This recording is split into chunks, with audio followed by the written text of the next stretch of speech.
I want to talk to you guys about something pretty serious, and I don't really feel in my natural element speaking.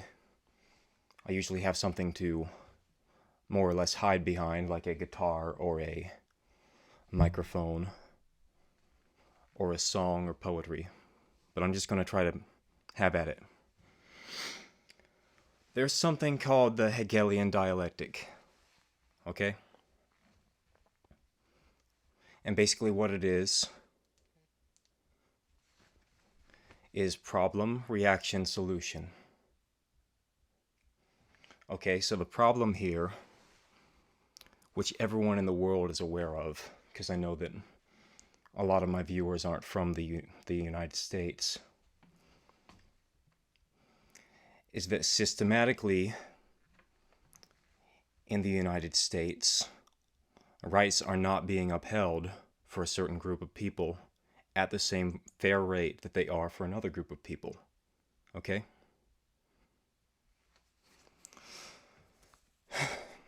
I mean, George Floyd just got murdered by someone who was a repeat offender, and the judges and the local cops, no one really cared, and they all covered for him, okay?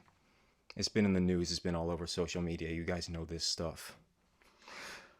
So that's the problem. And in the Hegelian dialectic, the powers that be, namely the government, the media, will try to control how the general population sees the problem. Okay? They control what we see, make no mistake. And they can very easily predict what is going to rile people up, and then very, very easily predict from there what those people are going to share on social media. It is entirely controlled by them. So, what is the reaction?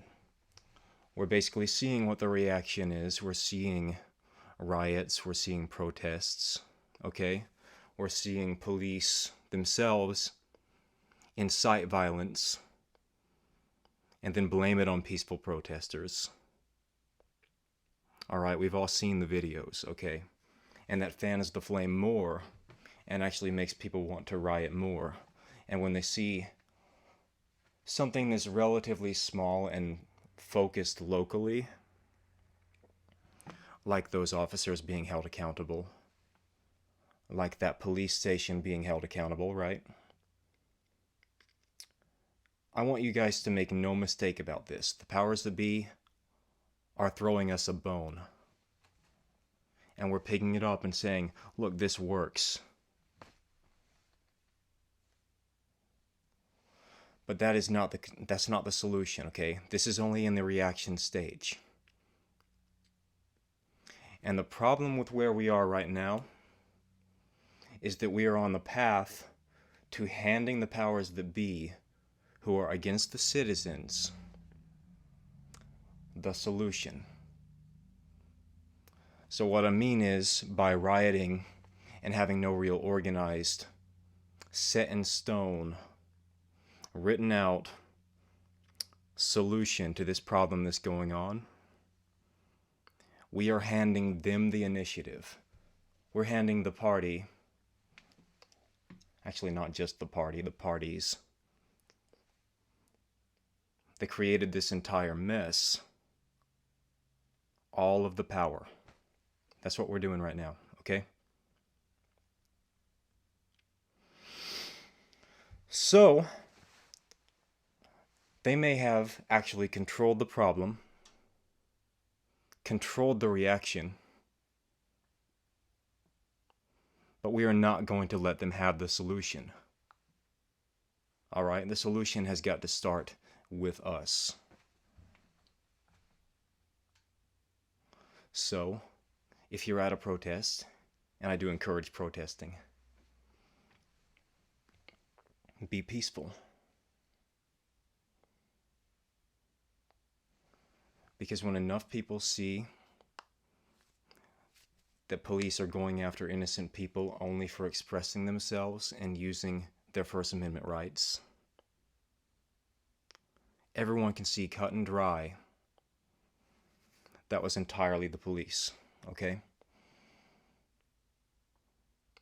But if there's something that's even plausibly considered violence that these protesters do, the police will take advantage of that, will incite more violence, will arrest more people.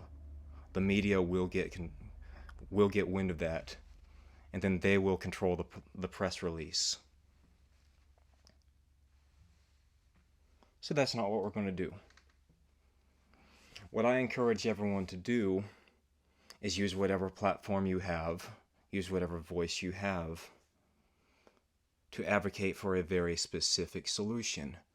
What I was thinking is, how about we get the governors of the United States, all 50 of them, to actually make public statements. You can look into the public statement that Mike DeWine, the governor of Ohio, made. I work in Ohio, live in Indiana.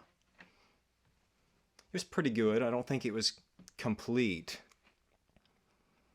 But we have got to start calling our governors, emailing our governors, writing to them, whatever, and saying this is what we want, and making a very clear statement as to what we want, as to the changes we need to see. It might be to screen for mental health of officers. I don't personally believe that's the main issue. It might be to write into actual law that you're not going to be rehired at a different police station if you've had repeat offenses at a different police station. Okay? There are all kinds of good things that can be done and laws that can be enforced.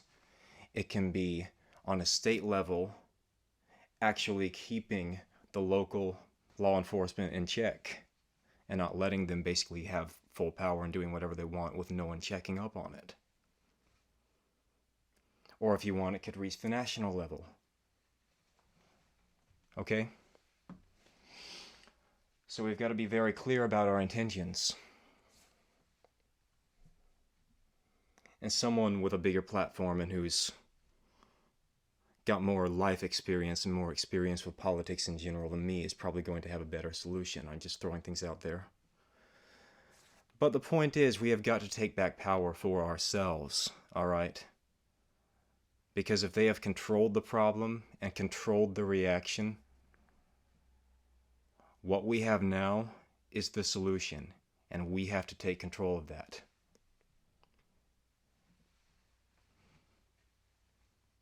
And I hope that at least one of you can actually take these words to heart and do something about it, instead of just saying this or that is wrong, because calling out something that's wrong to do in your eyes without then offering a better solution is completely worthless.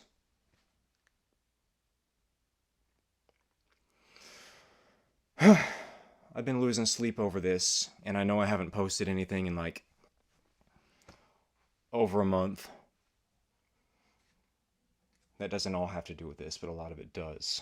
And it's like, I know this is a music platform and not one for civil rights or being an activist or personal blog or anything. And I'm not going to make this a regular thing to do videos like this, but this was really on my mind. People have to start taking action. And this is my platform. I've also used Facebook to reach out to major cities like Minneapolis to advocate for peaceful protests so that we don't end up screwing over our own communities because of a response that they have controlled. I'm done. Thank you.